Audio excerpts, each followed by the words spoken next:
There may be something missing from your blood tonight. And if it is missing, your body carries one of the strangest unanswered questions in human history. Not a disease, not a weakness, not a mark you can see in the mirror. Just the absence of one tiny protein on the surface of your red blood cells. One microscopic detail, so small that most people will never think about it until a doctor says it out loud, or a blood donation card prints it in black letters, or a pregnancy test turns joy into a question that medicine must answer carefully. H negative. 2 words, 1 minus sign. A quiet biological signature carried by only a minority of humanity, yet powerful enough to decide who can safely receive your blood, whether a pregnancy needs protection, and why certain populations on Earth seem to preserve a genetic echo that refuses to fit neatly into the story we thought we understood. Right now, across the United States, people are lying in bed in Los Angeles, driving home in Texas, working late in Chicago, checking on sleeping children in Ohio, and waiting in emergency rooms in New York. Most of them have no idea what Rh factor they carry. Most of them never needed to know. But inside every one of them, red blood cells are moving in silence, carrying oxygen, carrying ancestry, carrying the hidden record of survival. And in roughly 15% of people, something is absent. That is where the mystery begins. For most of humanity, the surface of each red blood cell carries a marker known as the Rh factor. If you have it, your blood is Rh positive. If you do not, your blood is Rh negative. On paper, that sounds simple. Positive means present. Negative means missing. But the human body is rarely simple, and evolution almost never leaves a strange pattern without a story buried behind it. Here is the part that makes scientists pause. The Rh factor is not some rare decoration nature casually placed on human blood. It is connected to a protein found broadly across our biological relatives. Chimpanzees have comparable systems. Gorillas have them. Orangutans have them. Monkeys have them. Across the primate family tree, these surface markers are part of the deep machinery of mammalian life. They are not fashion. They are not random ornaments. They belong to the language of cells, the language the immune system uses to decide what is self and what is stranger. And yet, in a portion of human beings, the most famous Rh marker is gone, not damaged in a visible way, not replaced by something obvious, simply absent. That absence is what gives Rh negative blood its power over the imagination. Because the first question is not what it is. The first question is why.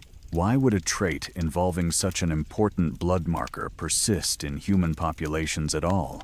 Why would it appear strongly in some groups and barely appear in others? Why would it survive generation after generation if, under the wrong circumstances, it could create danger for mothers and babies?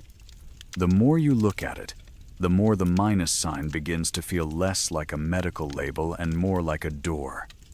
Most Americans learn about blood types in the simplest possible way. There is A, there is B, there is AB, there is O, then there is positive or negative, A positive, O negative, B negative, AB positive. The system seems clean, practical, almost boring, the kind of information you write on a form and forget. But behind those letters is a long history of discovery, confusion, tragedy, and rescue. For centuries, doctors did not understand why one person's blood could save a life, while another person's blood could kill within minutes. They saw transfusions succeed and fail with terrifying unpredictability. The body seemed to accept some blood as a gift and reject other blood as an invasion. Eventually, science learned that blood is not one universal liquid. It is identity made cellular. It carries markers. It carries signals. It speaks to the immune system in a code older than language. The Rh factor became one of the most important parts of that code.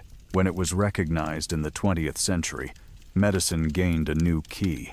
Suddenly, doctors could explain reactions that once looked like fate. They could understand why certain transfusions were dangerous, They could begin to see why some pregnancies ended in heartbreak after a first child was born healthy. A mystery that had lived quietly in families for thousands of years finally had a name. But naming a mystery does not always solve it. Rh, negative blood, is not evenly scattered across the world like dust. That is one of the reasons it has become so magnetic to researchers, storytellers, and anyone who has ever looked at their own blood type and felt a sudden jolt of curiosity.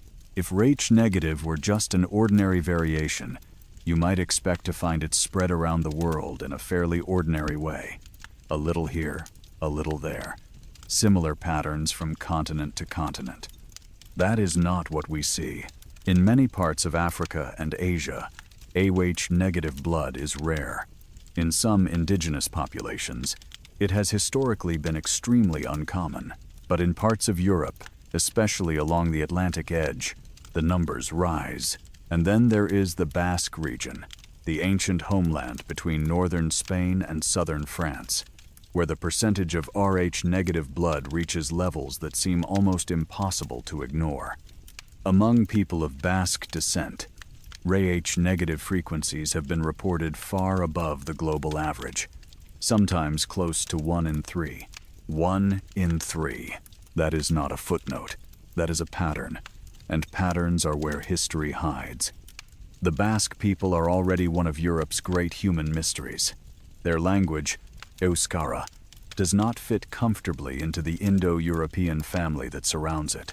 It stands apart, like a living remnant from a much older world. While empires rose, languages vanished, armies crossed mountains, and borders changed names. The Basque identity survived. Their language survived. Their genetic distinctiveness survived. And within that survival, Rh negative blood appears at a striking rate. That does not prove anything supernatural.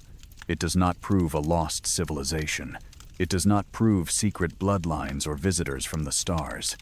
But it does prove that human history is not a straight road. It is a maze of migrations, bottlenecks, isolated valleys, forgotten diseases, vanished tribes, and accidents of inheritance that became permanent simply because the right people survived at the right time. Still, the imagination naturally moves toward the forbidden question. What happened? Was AH negative blood the result of a mutation that appeared in some ancient population and spread by chance? Was it preserved in isolated communities while other genetic patterns washed over Europe? Did it provide some advantage we have not fully identified? Could it have helped certain people survive a disease, a climate, a parasite, or some environmental pressure that disappeared before written history began? Or is the story stranger than that? This is where the legends begin to gather. Some people have claimed Rh negative blood is a trace of ancient royalty, a hidden marker of noble lines that once guarded their ancestry with obsession. Others connect it to prehistoric Europeans, to Cro-Magnon populations, to the deep genetic mixture between modern humans and vanished human cousins. Still others go further, reaching into the territory of Atlantis, the Nephilim, ancient gods, and extraterrestrial intervention. Those theories are seductive because they do what science often refuses to do too quickly. They give the mystery a face. They turn a missing protein into a secret inheritance. They make rarity feel like destiny.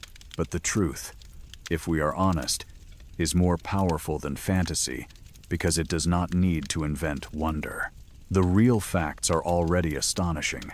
A missing blood marker can determine whether a transfusion saves you or harms you. A missing blood marker can shape the medical care a pregnant woman needs. A missing blood marker can cluster in ancient populations and create a map that points backward into the fog of human migration. A missing blood marker can make someone's donation especially valuable in an emergency room, especially if that person is O negative. And perhaps most haunting of all, a missing blood marker can make a person feel connected to something older than memory, older than America, older than Europe, older than every nation and every family name. Because blood does not begin with you. It reaches you. It comes down through an unbroken chain of people who survived long enough to pass life forward. Every ancestor in that chain lived through something. Hunger, cold, infection, war, migration, childbirth, loss. The ones who failed to survive left no branch leading to you. The ones who endured inside you. That is why Rh-negative blood captures people so deeply. It is not just a laboratory category. It is personal. It is intimate. It is inside the body. You do not wear it. You do not choose it. You inherit it before you have a name. For someone in America discovering they are Rh-negative, the moment can feel strangely charged. Maybe it happens during a blood drive at a high school gym. Maybe during a routine medical exam. Maybe during pregnancy, when a doctor explains that because the mother is Rh-negative and the baby may be Rh-positive, the pregnancy needs a specific injection to prevent the immune system from learning the wrong lesson. Maybe it happens after an accident, when blood type suddenly stops being trivia and becomes survival. In that moment, the body becomes a mystery again, not in a mystical sense, in a human sense. The kind of mystery that reminds you that modern life has made us forget how ancient we are. We tap screens, drive highways, order groceries, check messages, and argue about things that will be gone in a week. But under all of that, the old systems are still working. Blood, breath, immunity, inheritance. The body is still running on codes written long before history had a witness. And Rh-negative blood sits at one of those crossroads where biology becomes story. It is rare enough to feel special, common enough to matter, medically important enough to be studied, and historically strange enough to invite questions that have not fully gone away. That is why this journey begins not with aliens, not with kings, not with myths, but with a simple fact that refuses to stay simple. Most humans carry the Rh factor. Some do not. And the people who do not carry it are scattered unevenly across the earth in a pattern that points toward ancient isolation, migration, and survival. This story is not about proving that Rh-negative blood makes anyone superior. It does not. It is not about turning a blood type into a personality test, a prophecy, or a badge of chosen identity. The world already has too many myths that divide human beings into higher and lower categories. Blood should not be used that way. But it would also be a mistake to pretend the mystery is boring, because something can be natural and still be extraordinary. Something can be explainable and still feel profound. A red blood cell does not need to be magical to be miraculous.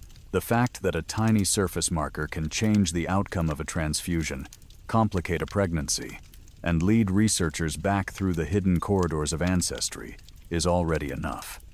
So if you are listening tonight from somewhere in the United States, maybe from a quiet bedroom, maybe from a long highway, maybe from a hospital chair beside someone you love, consider this. Inside your body is a record older than any flag, any city, any written language. And if your blood is Rh-negative, one line in that record has a minus sign where most people have a plus. That minus sign has traveled through generations. It survived births that could have ended the line. It survived migrations no one wrote down. It survived diseases no one named. It survived until the modern world finally learned how to read it. And now, after tens of thousands of years of silence, it asks the same question it has always asked. Why am I still here? The answer did not begin with a prophecy, or a royal family, or an ancient stone tablet. It began with a medical problem that had been killing people in plain sight. For much of human history, blood was treated like one sacred substance. If a person was bleeding, another person might offer blood. If a patient was dying, a doctor might try to replace what had been lost. Sometimes the patient lived, and the room felt like a miracle had occurred. Sometimes the patient died almost immediately, and nobody could fully explain why. The same red liquid that saved one body could destroy another. That was the terror at the center of early transfusion medicine. Blood looked the same to the human eye. It poured the same way. It darkened the same way. It carried life. And yet under the surface it carried identity. The body knew differences that the doctor could not see. The immune system could recognize a stranger before the mind knew there had been an invasion. This was the hidden language Karl Landsteiner helped reveal. By the time the story of Rh-negative blood truly began, Landsteiner was already one of the giants of modern medicine. He had helped uncover the ABO blood group system, the discovery that explained why certain transfusions were safe, while others caused deadly reactions. It was one of those breakthroughs that changed medicine so deeply that later generations almost forget there was ever a time before it. Before blood typing, a transfusion was partly science and partly gamble. After blood typing, the gamble became smaller, but the gamble did not disappear. Doctors still saw reactions that should not have happened. Mothers still lost babies for reasons that seemed cruelly selective. Some families had one healthy child, then tragedy after tragedy. Some patients rejected blood even when the known blood type seemed correct. Medicine had solved one layer of the puzzle, but another layer remained hidden. That hidden layer was the Rh factor. In the late 1930s and early 1940s, researchers began studying blood reactions with increasing precision. The names connected to the discovery would become part of medical history. Karl Landsteiner, Alexander Wiener, Philip Levine, and others who helped turn a strange laboratory reaction into a life-saving medical category. The experiments were not designed to unlock an ancient human mystery. They were practical. They were immunological. They were part of the long attempt to understand how blood and antibodies interacted. But discovery often arrives disguised as routine. A result appears where it should not. A sample refuses to behave. A pattern repeats just often enough to make a careful scientist stop and look again. When antibodies created in laboratory animals reacted with many human blood samples, most of the samples clumped. The red blood cells gathered together in a visible sign that the immune system had recognized something on their surface. But some samples did not react. They stayed separate, quiet, unrecognized. That silence mattered. It meant that those red blood cells lacked the marker the antibodies were responding to. Most people had it. Some people did not. A new blood distinction had appeared, and medicine would never be the same. The marker was named in connection with rhesus monkey research, and the label became shortened into something the world now knows: AH. If your red blood cells carried the most important version of this marker, you were AH positive. If they did not, you were Rh negative. The naming was simple.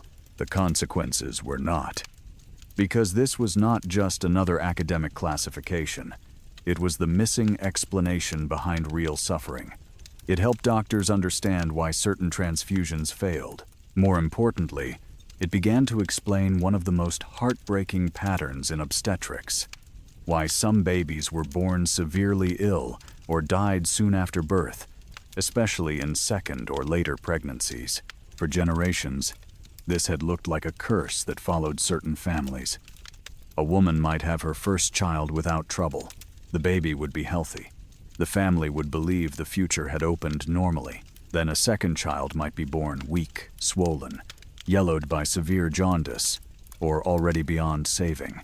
A third pregnancy could be even more dangerous. Another loss, another burial, another mother left wondering what she had done wrong when she had done nothing wrong at all. Before Rh factor was understood, people invented explanations because grief demands answers. They blamed fate. They blamed bad blood without knowing what that phrase truly meant. They blamed divine punishment, family weakness, poor constitution, unlucky birth order, or the invisible hand of heredity. But the truth was more precise and more devastating. The mother's immune system was learning. Imagine a woman with Rh negative blood. Her red blood cells do not carry the Rh marker. To her immune system, that marker is foreign. If she carries a baby who is Rh positive, the baby has inherited the marker from the father. During the first pregnancy, mother and baby usually remain protected by the remarkable separation of their blood systems. The pregnancy may proceed without crisis, but birth is not gentle at the cellular level. During delivery, Small amounts of the baby's blood can enter the mother's bloodstream. For the first time, her immune system may encounter Rh-positive cells. It sees a marker it does not recognize. It responds the way it was built to respond. It creates antibodies. It remembers. That memory is the danger. The first baby may be fine because the immune response takes time to form. But if the mother becomes pregnant again with another Rh-positive baby, the antibodies may already be waiting. They can cross the placenta. They can enter the baby's circulation. They can attach to the baby's red blood cells and mark them for destruction. The condition became known as hemolytic disease of the newborn. The phrase sounds clinical, but the reality was human agony. A baby's red blood cells were being destroyed before birth. The baby's body tried to replace them. The heart worked harder. The liver and spleen struggled. Severe anemia developed. Bilirubin built up. Some babies died before delivery. Some died shortly after. Some survived with permanent injury. The most terrible part was the pattern. It was not random enough to be dismissed. The first child might live. The second might die. The third might die faster. The fourth might never have a chance. Families saw repetition without explanation. Mothers carried guilt for a biological process they could not control, and no one had yet learned how to prevent. When Philip Levine and other researchers connected this tragedy to Rh incompatibility, the mystery shifted. It did not become less painful, but it became understandable. And once something becomes understandable, medicine can begin the long climb toward intervention. That is one of the most powerful themes in this story. Knowledge does not erase the past, but it can stop the future from repeating it. The discovery of Rh factor gave doctors a way to identify risk. A pregnant woman could be tested. A father's blood type could be considered. A baby's danger could be anticipated. Transfusion reactions could be better understood. Blood banks could become more precise. The minus sign became more than a label. It became a warning, a guide, a piece of information that could stand between life and death. For American families, this matters more than many people realize. In modern hospitals across the United States, blood typing during pregnancy is so routine that it may feel ordinary. A nurse draws blood. A lab runs tests. A doctor reviews the results. If the mother is Rh negative, the system knows what to do.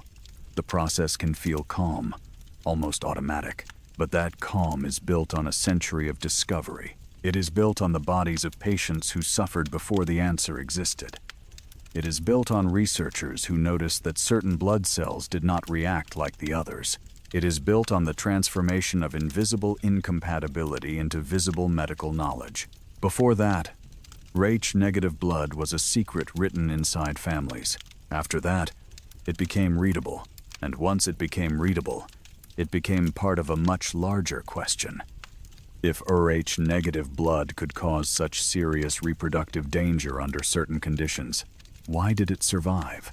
Why was it not removed by the harsh arithmetic of natural selection? A trait that puts babies at risk should fade over generations, unless something protects it, preserves it, or gives it some other advantage strong enough to balance the cost. This is where the story deepens beyond the hospital.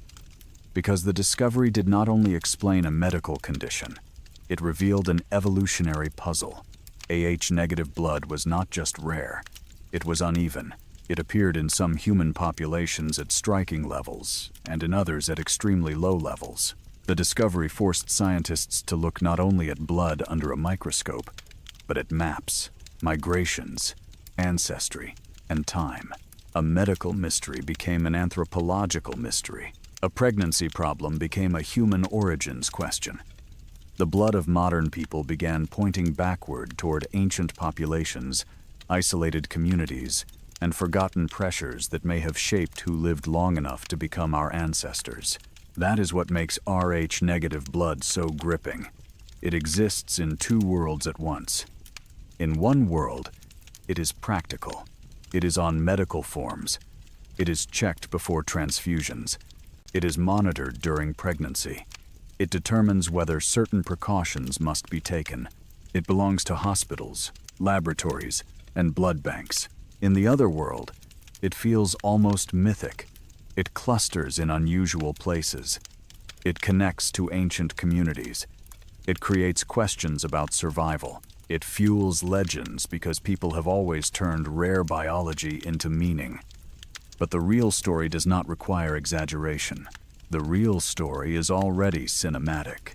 A mother loses one baby after another, and for centuries no one understands why. A scientist sees red blood cells clump in one sample and remain still in another. A hidden protein receives a name. A minus sign becomes a medical signal. A disease that once looked like fate becomes preventable. That is not fantasy. That is one of the greatest kinds of human drama. The moment when suffering becomes solvable. And still, the discovery left a deeper shadow behind it. The Rh factor told doctors how to protect patients. It told families why certain tragedies had happened, but it did not fully explain why the negative trait remained in the human story. It did not explain why some groups carried it at remarkable frequencies. It did not explain whether it was preserved by chance, shaped by disease, protected by isolation, or carried forward through some ancient bottleneck we have not yet reconstructed. The blood had spoken, but it had not told everything. It had only revealed the first sentence of a much older message, and once scientists learned to read that sentence, they turned to the world map and saw that the message was not evenly written. It grew darker in certain places, stronger along certain edges, more concentrated in ancient pockets of Europe where language, geography, and blood seemed to be guarding the same secret. That was when the question changed. It was no longer only, what is Rh negative blood? It became, where did it come from? If AH negative blood had been scattered evenly across humanity, the story might have ended in the laboratory. It would have been classified, named, placed into medical textbooks, and left there as one more useful fact in the machinery of modern medicine. Doctors would test for it. Blood banks would track it. Pregnant women would be monitored for it. And beyond that, almost nobody would ask where it came from. But Rh negative blood did not spread evenly. That is what turned a medical category into a human mystery. When researchers began testing populations around the world, they did not find a simple pattern. They found a map that seemed to whisper. In some places, HH negative blood was so rare it nearly disappeared. In others, it appeared at moderate levels. And in one ancient corner of Europe, among a people who had already puzzled linguists, historians, and geneticists for generations, the numbers rose high enough to demand attention.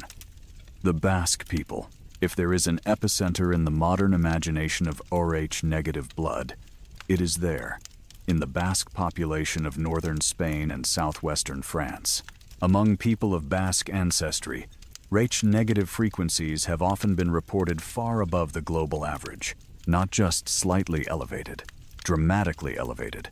In some estimates, close to 1 out of every 3 people, 1 out of 3. In most places, Rh negative blood is a minority trait. Among the Basque, it becomes part of the population's identity at a scale that feels impossible to ignore. And the Basque are not mysterious only because of blood. Their language, Euskara, stands alone in Europe. It is not Spanish. It is not French. It is not Celtic. It is not Germanic. It is not Slavic. It does not belong to the Indo-European family that dominates nearly the entire continent. That matters. Because language and blood are different kinds of memory, but both can preserve traces of the past. A language can survive conquest. A gene can survive migration. A people can carry both without fully knowing how far back the story reaches. The Basque did not simply appear as an odd statistic in a blood survey. They were already a living exception, a population that seemed to preserve something older than the waves of change that reshaped Europe again and again. For thousands of years, Europe was not one people. It was movement. It was arrival after arrival. Hunter-gatherers, early farmers, steppe pastoralists, traders, Conquerors, survivors. Each wave brought new genes, new languages, new tools, new gods, new ways of living. Many older populations were absorbed. Many older languages vanished. But some communities held their ground in harder-to-reach regions, protected by geography, tradition, and the simple fact that isolation can preserve what open plains often erase. The Basque may represent one of those preserved fragments. That does not mean they are unchanged from prehistory. No human population is frozen in time. Every group carries mixture. Every group has been touched by history. But the Basque stand out because they appear to hold certain old threads more visibly than many surrounding populations. Their language survived. Their genetic profile remained distinctive, and Rh-negative blood appears among them at unusually high levels. This combination became irresistible to anyone trying to explain the minus sign. Maybe Rh-negative blood had once been more common in ancient Western Europe. Maybe later migrations diluted it elsewhere, while isolated Atlantic and mountain populations preserved it. Maybe the Basque did not create the mystery at all. Maybe they kept it. That idea changes the entire feeling of the map. A map does not only show where something is, sometimes it shows where something survived. When researchers looked beyond the Basque region, they noticed that elevated Rh-negative frequencies appeared in other parts of Western Europe, especially along the Atlantic fringe. Ireland, Scotland, Wales, Brittany, parts of western France and the Iberian Peninsula. The numbers varied, but the broad pattern suggested a western concentration. Move eastward across Europe, and in many regions the frequency tends to decline. Move farther into Asia, and it often becomes much lower. Look at many indigenous populations in the Americas before European contact, and Rh-negative blood appears to have been extremely rare. Across much of sub-Saharan Africa and East Asia, it is also rare compared with Western Europe. That is the pattern that refuses to feel accidental. To be clear, rare does not mean impossible. Human populations have mixed for a very long time, and modern nations contain layers of ancestry. But the global distribution of Rh-negative blood is uneven enough to raise the essential question. Why there? Why Western Europe? Why the Basque? Why the Atlantic edge? Why not everywhere at similar rates? The simplest explanation is population genetics. A mutation affecting the RHD gene appeared in an ancient population. That population was small or isolated enough for the trait to rise in frequency through genetic drift. Over time, migrations and intermarriage spread it unevenly. Some regions inherited more of it, others inherited less. Later demographic events magnified or reduced the pattern. This explanation does not require mystery in the supernatural sense. It requires time, isolation, chance, and reproduction. But chance can still be powerful. In a small, ancient population, one trait can become common not because it is magical, but because the group is small enough for randomness to matter. If several founding members carry the same genetic variant, the descendants may carry it at high rates. If the population remains isolated for many generations, the trait can become a signature. This is known as founder effect or genetic drift. It is not dramatic in the way legends are dramatic, but it can shape entire peoples. Still, Rh-negative blood has a complication that makes the story harder. It can create reproductive danger when an Rh-negative mother carries an Rh-positive baby and becomes sensitized. Before modern medicine, this could lead to devastating outcomes in later pregnancies. Natural selection tends to remove traits that reduce reproductive success. So if Rh-negative blood carried this risk, why did it not fade away? There are only a few broad possibilities. Maybe the cost was not high enough to eliminate it, especially in small or isolated populations. Maybe many Rh-negative people partnered with other Rh-negative people within the same community, lowering the risk of Rh incompatibility. Maybe the trait carried some hidden advantage in certain environments. Maybe it affected immune response in ways that helped carriers survive specific diseases. Or maybe history is simply messier than the clean models we prefer. In real evolution, not every surviving trait is there because it is beneficial. Some traits survive because they are neutral enough. Some survive because they are attached to something else. Some survive because populations are small and chance overpowers selection. Some survive because the disadvantage appears only under certain conditions. The body is not a perfect machine designed by a perfectionist. It is a living archive of compromises. Rh-negative blood may be one of those compromises. The Basque are not the only population that drew attention. Researchers and writers have also looked at Berber populations in North Africa, some groups in the Caucasus, and other relatively isolated communities. The details are complex and often debated, but the broad fascination remains the same. Mountain regions, old languages, distinct peoples, preserved genetic patterns.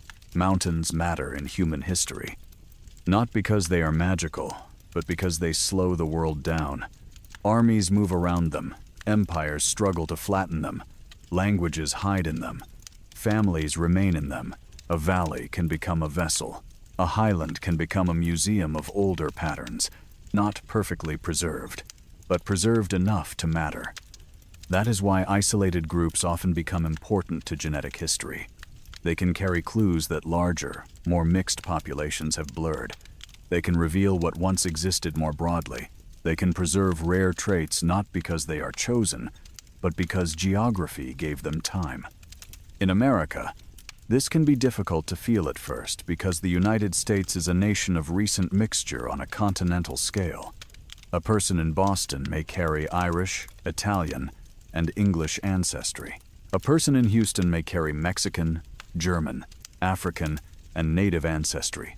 A person in Los Angeles may have roots across Asia, Europe, Latin America, and the Pacific. American identity often compresses centuries of migration into one family tree, but blood remembers older geographies. An American with Rh-negative blood may not know whether the trait came through an Irish grandmother, a Basque ancestor, a Scottish line, a French branch, or some other path entirely. The person may simply see the minus sign on a medical form and wonder. That wonder is understandable because Rh-negative blood turns ancestry into a question that feels immediate. It does not sit in a dusty archive. It moves through the veins, and this is where the story becomes emotionally powerful. Most people think of ancestry as names, documents, photographs, and stories, but most of your ancestors left none of those behind. No portraits, no signatures, no recorded voices, no graves anyone visits. Their names dissolved, their languages may have vanished, their homes may have been destroyed, renamed, or built over, yet some trace of them reached you anyway, not as a memory, as biology. A blood type is not a complete ancestry test. It cannot tell you who you are. It cannot tell you your character, your destiny, or your worth. But it can remind you that your body is built from survivals so old they no longer have storytellers. Every marker, every absence, every tiny variation comes from someone who lived before you and passed it forward without knowing what it would mean. That is why the map of Rh-negative blood carries such force. It points backward to people who could not have imagined blood banks, DNA sequencing, emergency transfusions, or modern pregnancy care. They did not know about antigens. They did not know about antibodies. They did not know the word genetics. They only knew whether children lived, whether mothers survived, whether families endured another winter, another hunger, another illness, another migration. Yet through them, the minus sign moved.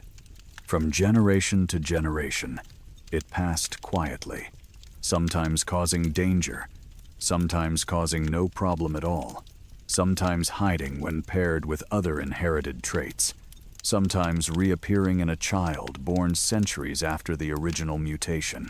It traveled through marriages, villages, wars, famines, ships, border crossings, and names changed at immigration desks. It entered America in the blood of people who came from Europe, North Africa, the Middle East, and beyond. It entered hospital systems. It entered blood donation records. It entered prenatal care. The ancient became modern without losing its mystery. And still, the map asks for an explanation. If Rh-negative blood was preserved by isolation, what isolated it first? If it rose by drift, why did drift lift it so high in certain places? If it offered an advantage, what was the threat? A vanished pathogen? A parasite? A climate? A reproductive pattern? A prehistoric bottleneck so severe that a random trait became a population marker? These are the kinds of questions that make human genetics feel less like a chart and more like detective work. The evidence is scattered across bodies, bones, languages, burial sites, and statistical models. No single clue is enough.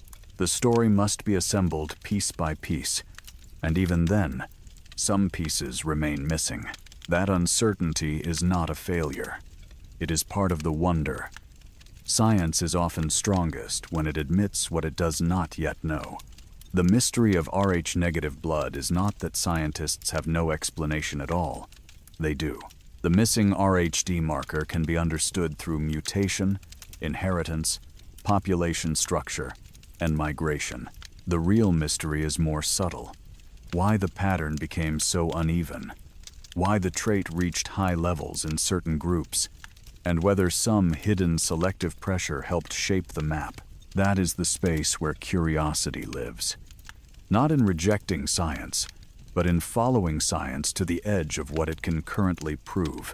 And at that edge, the Basque remain. The Atlantic populations remain. The isolated communities remain. The uneven map remains. Somewhere in that pattern is a story older than written history. Not a story of chosen blood. Not a story of superiority. A story of survival, separation, chance, and the strange ways human groups carry the past without knowing they are carrying it. Rh-negative blood may not be a message from the stars. It may not be a relic of a lost empire. It may not be proof of anything supernatural, but it is a marker that says humanity did not become what it is through one simple path. We became ourselves through fractures, migrations, vanished peoples, isolated valleys, dangerous births, lucky survivals, and tiny molecular differences that rode inside families until the modern world learned how to name them. That is why the map matters. Because once the blood had been discovered, the next question was no longer locked inside a test tube. It was spread across continents. It lived in old languages, ancient populations, and the quiet mathematics of inheritance. And the deeper researchers looked into that map, the more they found another temptation waiting there. If certain bloodlines carried Rh-negative blood more often than others, what about the families who spent centuries claiming their blood was different? What about the kings and queens who built entire empires on the idea of sacred lineage? What about the old phrase that still survives in our language, even after the thrones have lost their power? Blue blood. Blue blood was never really blue. It was an idea. A story powerful families told about themselves for so long that the world began to repeat it back to them. It meant purity. It meant inheritance. It meant a line that was not supposed to be broken, diluted, questioned, or touched by ordinary hands. For centuries, the ruling families of Europe believed that blood carried authority. Not talent, not wisdom, not kindness. Blood. A child could be born into a palace and be treated as chosen before he could speak. A princess could become valuable not because of who she was, but because of the bloodline she could join to another throne. Marriage was not romance. It was strategy written in flesh. The idea was simple and dangerous. Keep the blood pure, and the power survives. But biology does not respect pride. The body has its own laws, older than crowns, older than flags, older than every palace ever built. Those laws do not care whether a child is royal or poor, famous or forgotten. Genes move by inheritance. Recessive traits hide and return. Rare conditions gather strength when families become too closed. The same bloodline that people worship can become the pathway through which weakness travels. That is the deeper lesson hidden behind the phrase blue blood. Not superiority. Warning. When modern researchers began looking at the genetic histories of European royal families, they found what should have been obvious in hindsight. These families were not separate from the rules of nature. They were more exposed to them. Their world was small. Their marriage options were restricted. Their family trees folded back into themselves again and again. Cousins married cousins. Uncles married nieces. Dynasties crossed themselves so many times that the word tree almost stopped making sense. A family tree is supposed to branch. In royal Europe, it often curled. That curling had consequences. The Spanish Habsburgs became one of history's clearest examples. They had power, land, titles, armies, and the aura of sacred monarchy. But behind the portraits and ceremonies, their bloodline was narrowing. Generation after generation, the same families married within the same limited circle, trying to preserve royal legitimacy. Instead, they intensified the chance that harmful recessive traits would meet themselves in a child. The result was Charles II of Spain. He inherited a throne, but he also inherited the accumulated burden of generations of dynastic marriage. His body became the visible record of a political system that had mistaken isolation for strength. Historical accounts describe severe physical problems, illness, developmental struggles, and infertility. His famous Habsburg jaw was not just a facial feature. It was a symbol of a bloodline turning inward until the cost became impossible to hide. When Charles died without an heir, the issue was not only personal tragedy, it became political catastrophe. The War of the Spanish Succession followed, pulling nations into conflict and reshaping Europe. A genetic crisis inside one royal body helped trigger a geopolitical crisis across a continent. That is how blood can move history. Not because blood is mystical, because inheritance is real. The Habsburgs were not the only warning. Another royal story unfolded through Queen Victoria of Britain, one of the most influential monarchs in modern history. She ruled an empire that reached across oceans. Her children and grandchildren married into the royal houses of Europe, spreading British influence through family ties. She became known as the grandmother of Europe, but she also carried a hidden gene, hemophilia. The disease interferes with the blood's ability to clot.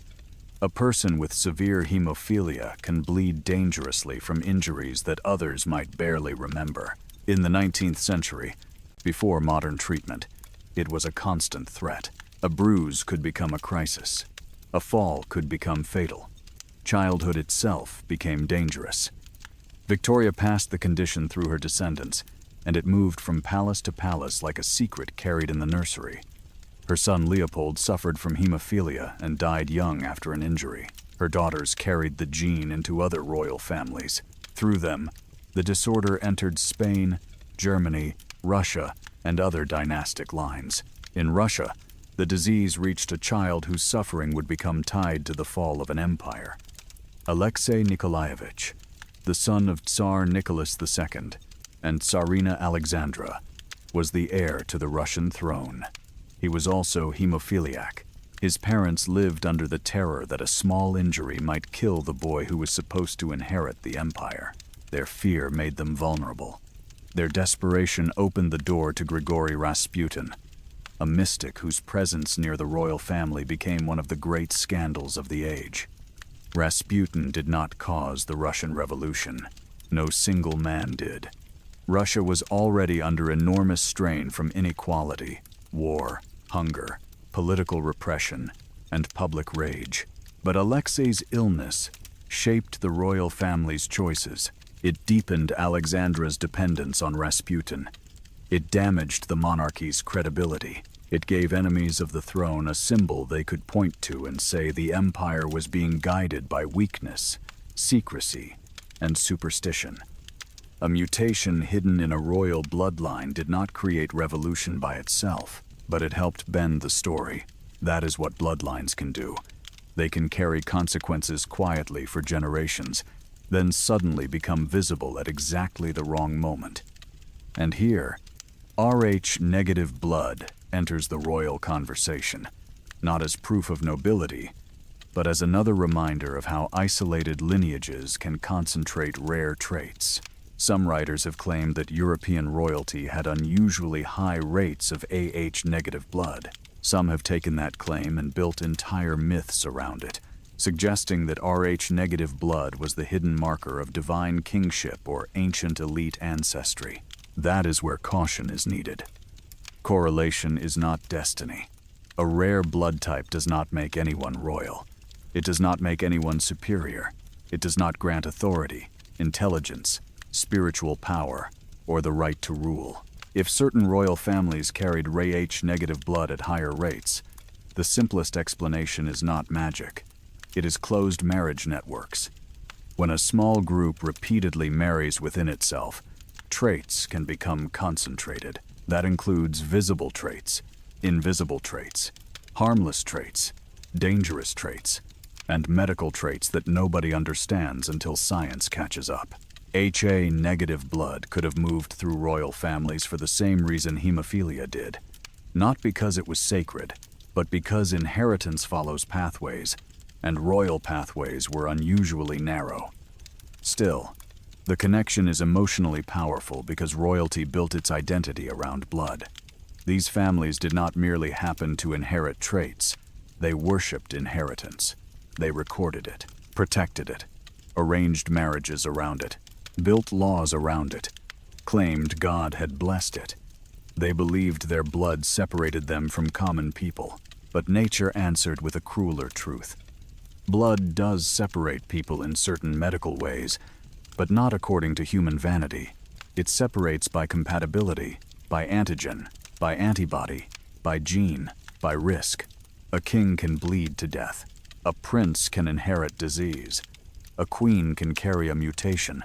A royal baby can be endangered by the same biological forces that threaten any other child. The body is democratic in its vulnerability. That may be the most American part of this story. The United States was built, at least in its highest ideals, against the old belief that bloodline should determine destiny. America has not always lived up to that ideal, but the promise itself matters. That birth should not decide human worth. The story of blue blood shows why that promise is not just political, it is biological. A society that worships closed bloodlines misunderstands the source of human strength. Strength comes from diversity, from mixture, from the widening of the family tree, from the movement of genes across communities rather than the sealing of them inside walls. In biology, too much isolation can be dangerous. Genetic diversity gives populations resilience. It helps reduce the risk that hidden harmful traits will pair up. It gives immune systems more variation. It allows groups to adapt to changing environments. The royal families who feared dilution were often fearing the very thing that could have protected them. They thought purity preserved power.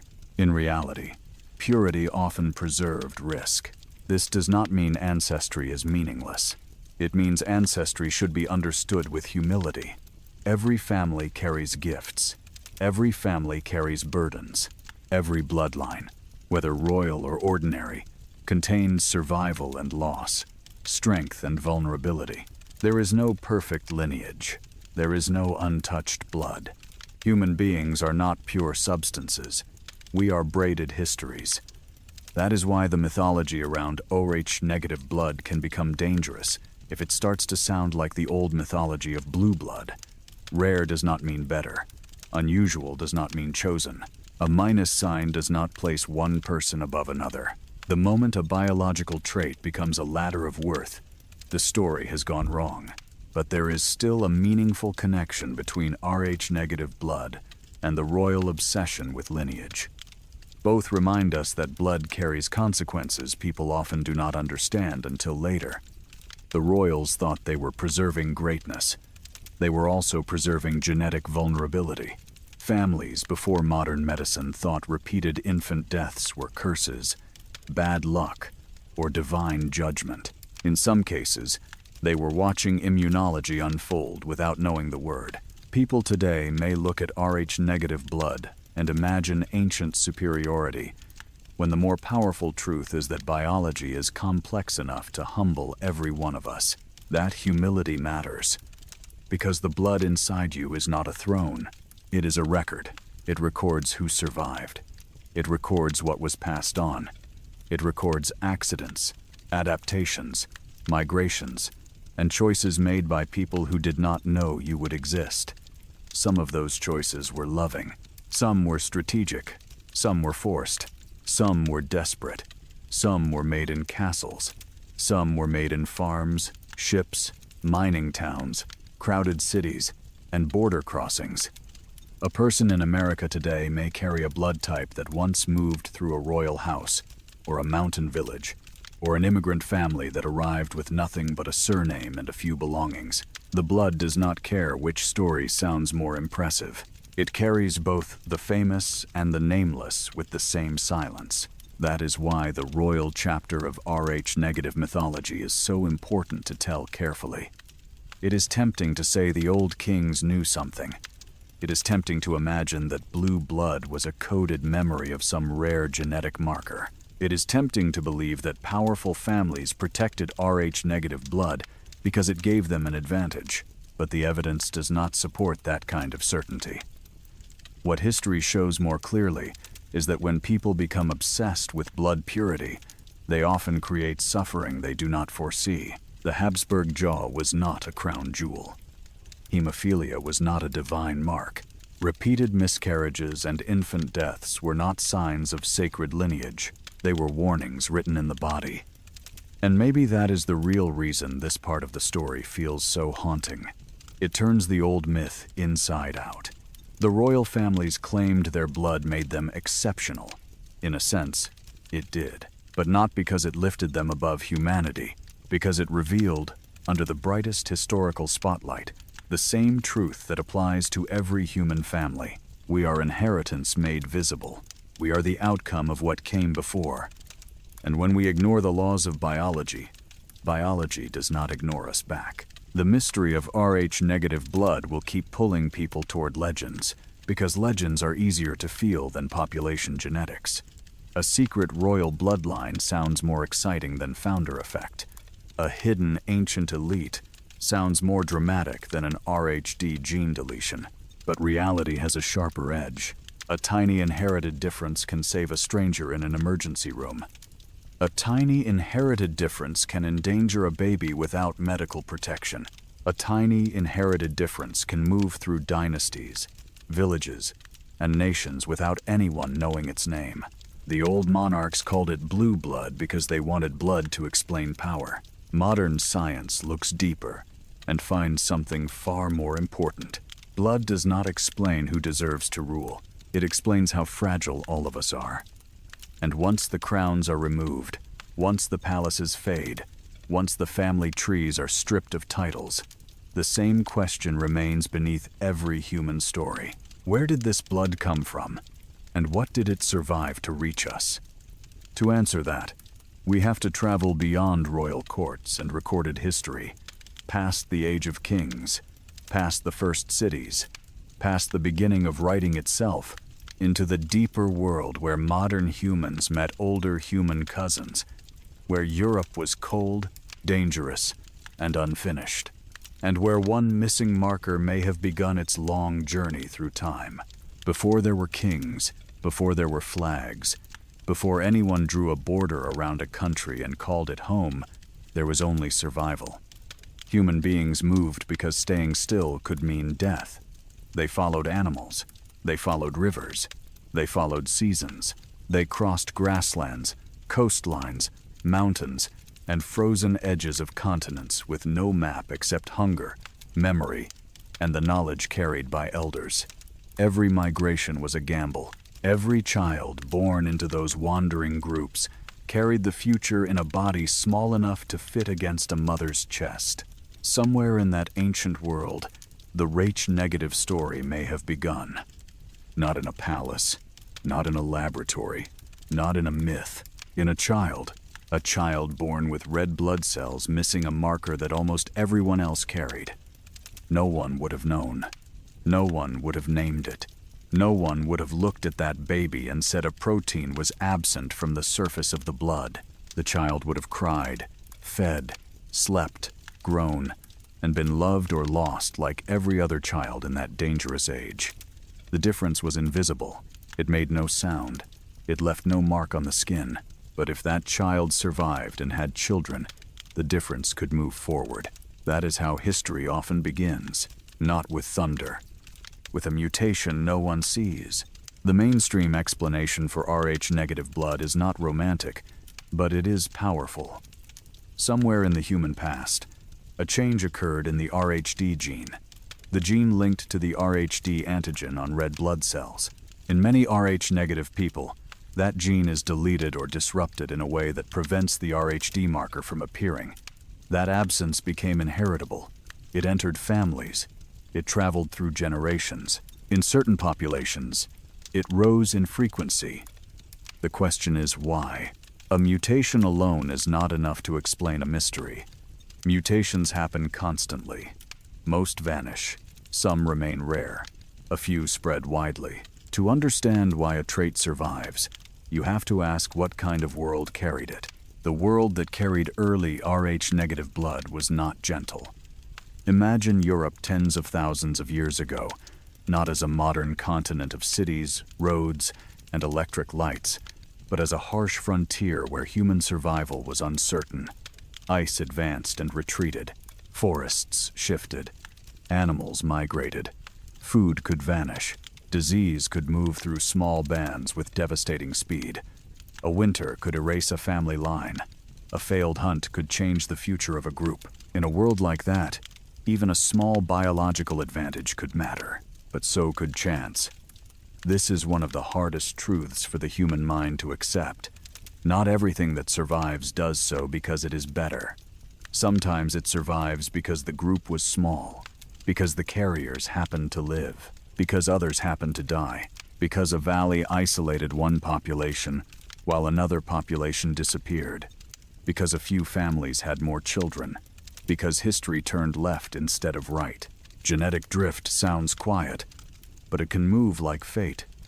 In a small, ancient population, a rare trait can become common simply because the people carrying it have descendants who remain within the group.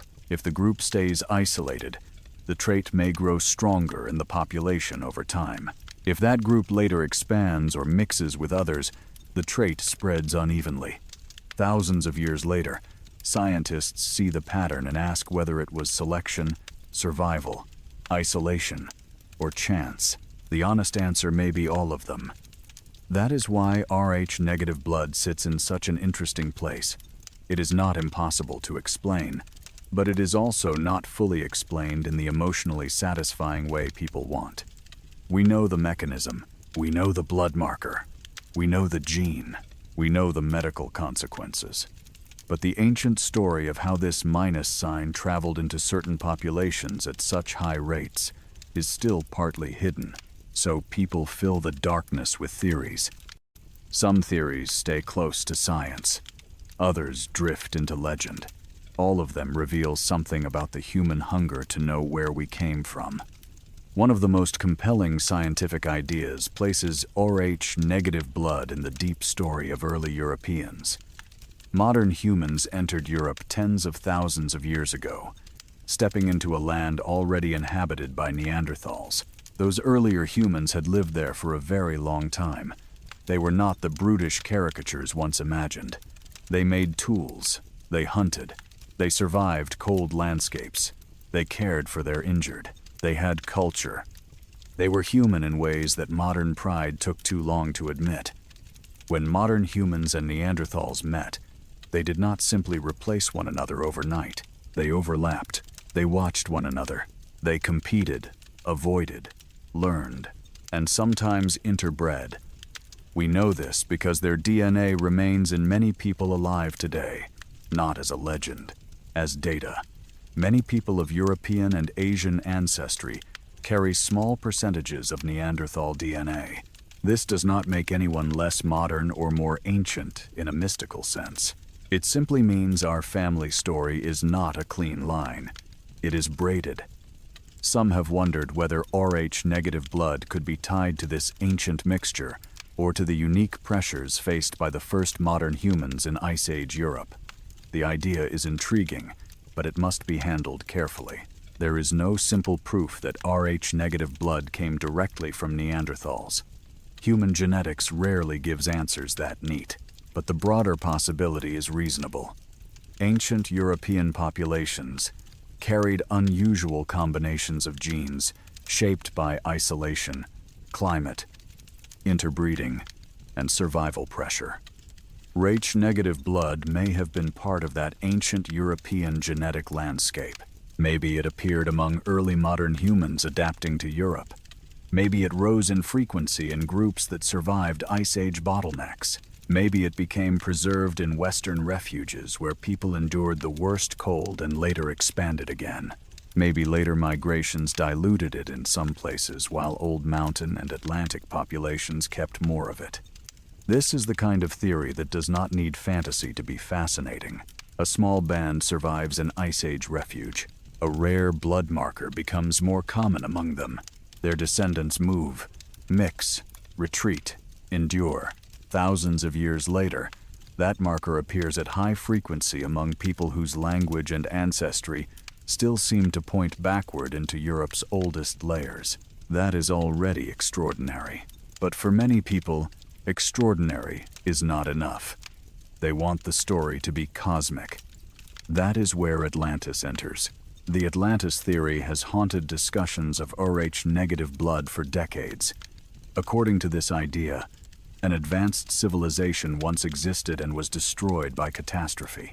Survivors fled to places such as Western Europe, North Africa, Ireland, or the Basque region. Their descendants supposedly preserved unusual traits, including Rh-negative blood.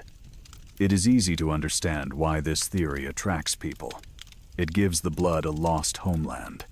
It turns a medical category into a fragment of a drowned world. It makes the Basque, the Irish, the Berbers, and other groups into possible guardians of a vanished civilization.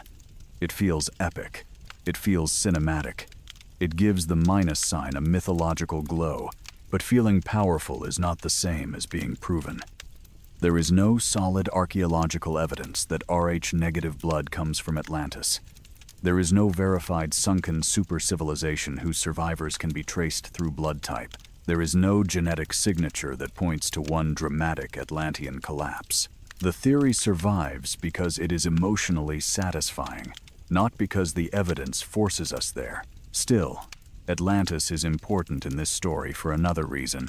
It shows how deeply human beings want biology to mean belonging. A rare trait can make a person feel isolated. A legend turns isolation into inheritance. Instead of saying, "You are unusual by chance," the legend says, "You are unusual because you come from something hidden, powerful, and almost forgotten." That is a seductive message. Then there are the theories that reach even farther. Ancient astronauts, visitors from beyond Earth, gods from the sky, hybrid bloodlines, beings who altered human genetics and left Rh-negative blood behind as a trace of intervention. These claims often point to the same emotional evidence. H-negative blood seems strange. It can cause pregnancy complications. It clusters in certain populations. Ancient texts speak of gods mating with humans. Therefore, perhaps Rh-negative people descend from something not fully human. This is where storytelling becomes dangerous if it pretends to be science. The pregnancy complications of Rh incompatibility do not require alien origins. The clustering of Rh-negative blood can be explained through mutation, drift, selection, and population history. Ancient texts are complex cultural documents, not medical records, and no responsible genetic evidence shows that Rh-negative people are extraterrestrial hybrids. But the persistence of the theory tells us something real about the human mind. When people encounter an unanswered question inside themselves, they often reach for the largest possible story.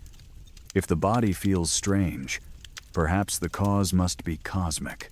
If the blood is rare, perhaps the origin must be royal, divine, or alien.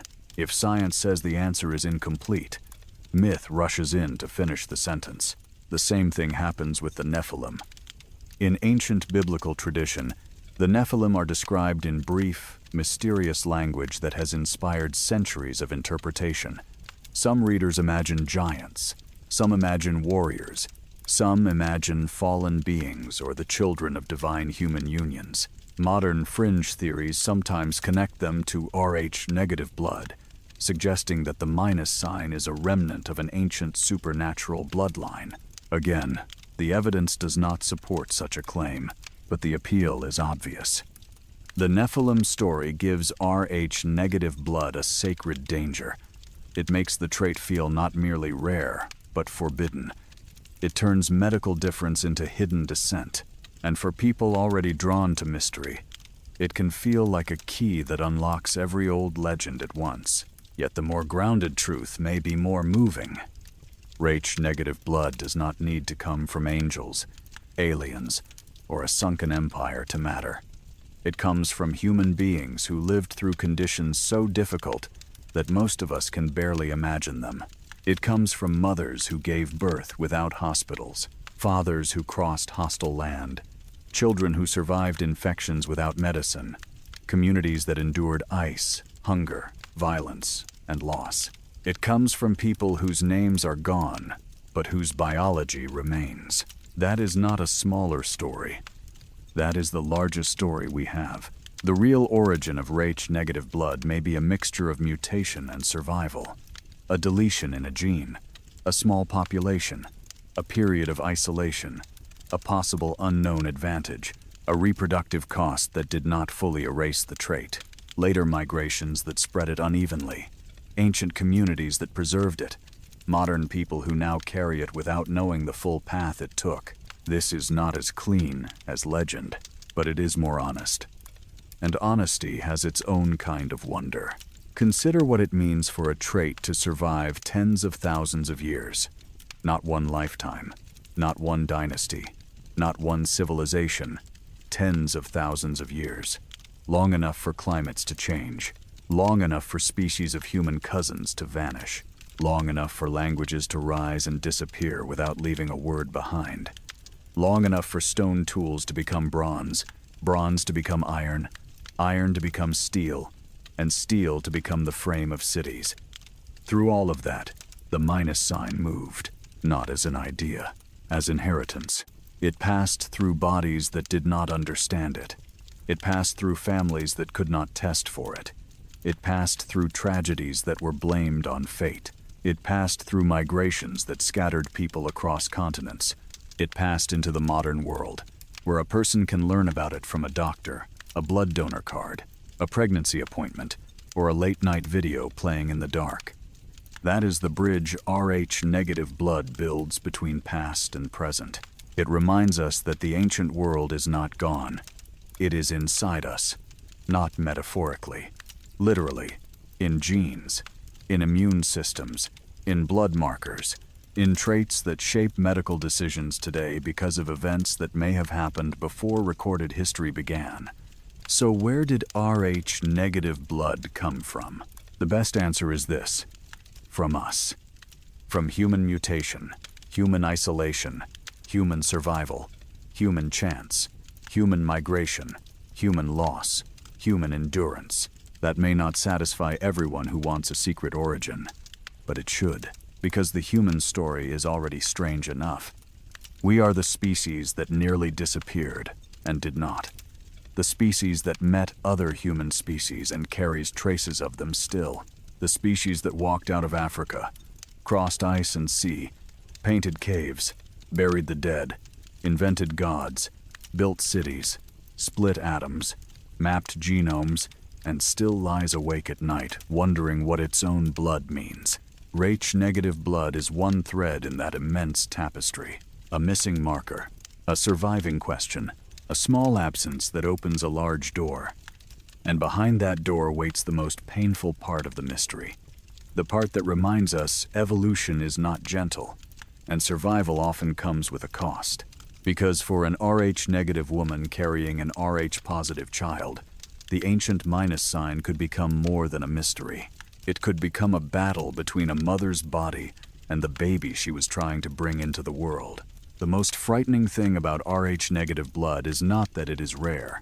It is that, for most of human history, it could turn a wanted pregnancy into a silent immune war before anyone knew the war had begun. This is the part of the story where the mystery stops feeling abstract. It leaves the map. It leaves the ancient migrations. It leaves the theories about lost peoples and old bloodlines. It enters the most human place possible, a mother carrying a child she already loves. Imagine the facts as simply as possible. A woman has Rh-negative blood. Her red blood cells do not carry the Rhd marker. Her immune system has never learned to see that marker as part of herself because, in her body, it is not there. She becomes pregnant. The father of the baby has Rh-positive blood, which means his red blood cells do carry the Rhd marker. The baby may inherit that marker from him. If the baby does, then the mother is Rh-negative, and the baby is Rh-positive. Two lives connected, two blood identities close to each other. One tiny difference with enormous consequences. For the first pregnancy, nothing may seem wrong. In many cases, nothing is wrong. The mother's blood and the baby's blood are usually kept separate by the placenta, that extraordinary biological boundary that allows oxygen and nutrients to pass while protecting two circulatory systems from fully mixing. The baby grows. The mother waits. The family prepares. Everyone believes the body knows what to do. And most of the time, for that first baby, it does. Then birth happens. At delivery, small amounts of the baby's blood can enter the mother's bloodstream. To the mother, those Rh-positive cells carry a marker her immune system does not recognize. The immune system does not understand love. It does not understand that these cells came from her child. It only understands self and not self. Familiar and foreign, safe and suspicious.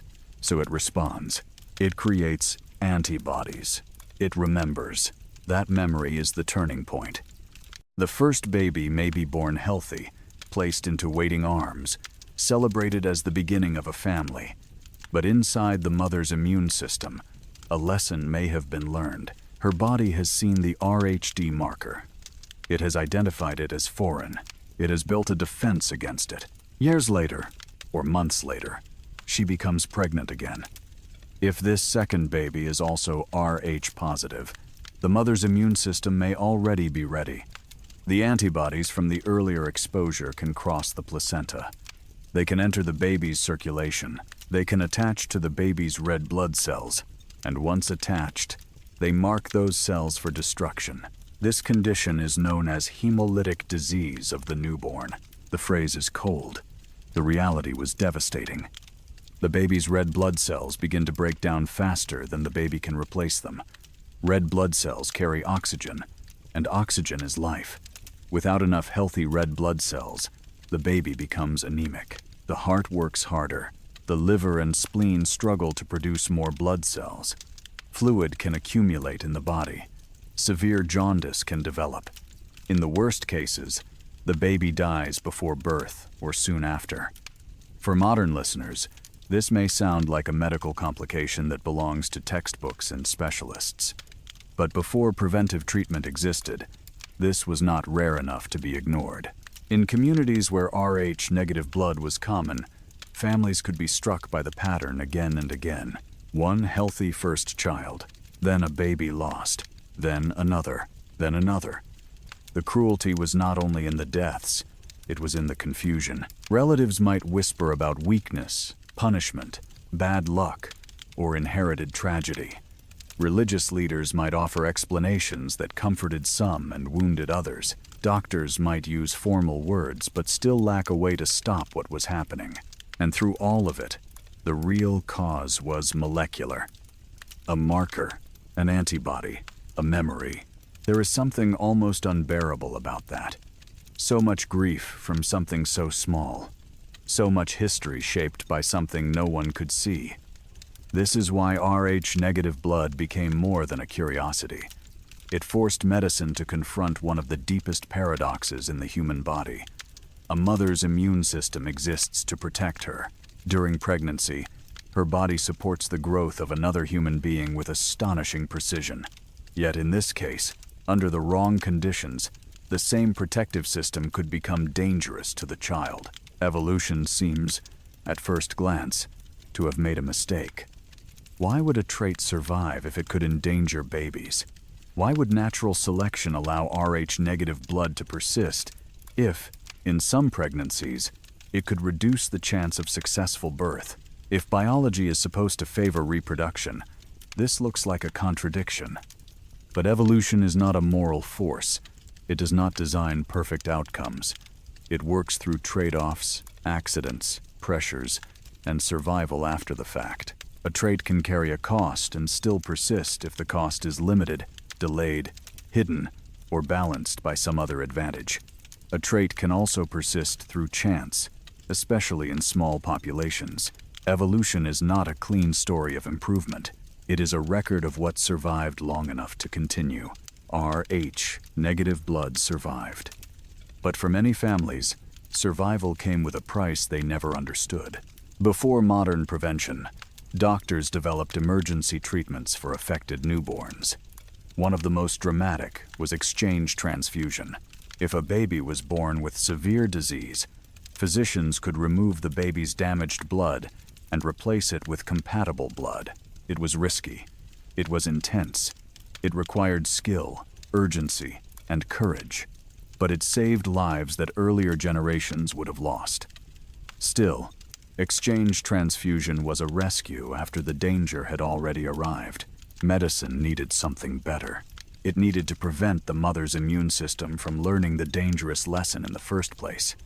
That breakthrough came with Rh immune globulin, widely known in America by the brand name Rogam.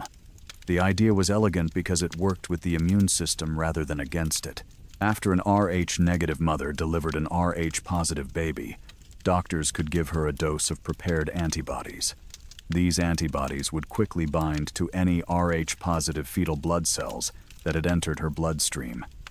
By covering and clearing those cells before her immune system built its own long-term response, the treatment prevented sensitization. No sensitization, no lasting maternal antibodies, no immune attack in the next Rh-positive pregnancy. A simple injection changed the fate of countless families. This is one of those medical advances that became so routine people almost forget how miraculous it is. Today, in the United States, prenatal care usually includes blood type and antibody screening. If a pregnant woman is Rh-negative, her medical team knows to monitor her carefully. If needed, she receives Rh immune globulin during pregnancy and after delivery. She may also receive it after miscarriage, abdominal trauma, amniocentesis, or any event where fetal blood might mix with maternal blood. To the patient, it may feel like one more appointment, one more shot, one more line on a medical chart. But historically, it is a shield raised against thousands of years of invisible loss. A mother who once might have buried baby after baby can now have healthy children because science learned to interrupt a single immune memory. That is not ordinary. That is civilization at its best. Observation becoming understanding, understanding becoming prevention, prevention becoming a future that earlier families were denied. For an American audience, this part of the story matters deeply because it is not remote. It is not locked in ancient Europe or royal courts or genetic maps. It is happening in modern clinics every day. Women learn they are Rh-negative during pregnancy. Nurses explain what it means. Doctors order antibody screens. Pharmacies stock the injection. Insurance paperwork is filed. Babies are born safely because an old biological danger has been turned into a manageable medical fact. That is the quiet triumph, but the mystery does not disappear. The existence of Rh incompatibility sharpens the original question. If Rh-negative blood could create such reproductive danger before treatment, Why is it still here? Why did ancient populations not lose it? Why did it remain common in some groups? Why did it reach striking levels among people whose ancestors survived without laboratories, blood typing, or injections? There are possible answers, but no single answer has fully closed the case. One possibility is that the danger was not as universal as it sounds. Rh incompatibility requires a specific pairing, an Rh negative mother and an Rh positive baby. If Rh negative people lived in communities where Rh negative blood was common, many Rh negative women may have had children with Rh negative men, which would produce Rh negative babies and avoid the conflict. In an isolated group with a high frequency of the trait, the risk might be lower than it would be in a highly mixed population. Another possibility is that Rh negative blood carried some subtle advantage. Perhaps it influenced immune response in a way that mattered during certain infections. Perhaps it changed vulnerability to a parasite or disease that was once important but has since faded from human memory. Even a small survival advantage in a harsh environment can preserve a trait despite a cost. A third possibility is chance. In small ancient populations, genetic drift can be powerful. A trait can rise in frequency because of who happens to survive, who happens to have children, and who happens to remain isolated. Not every surviving trait carries a clear benefit. Some are passengers on the long, dangerous ride of history. The hardest truth may be that all of these forces worked together.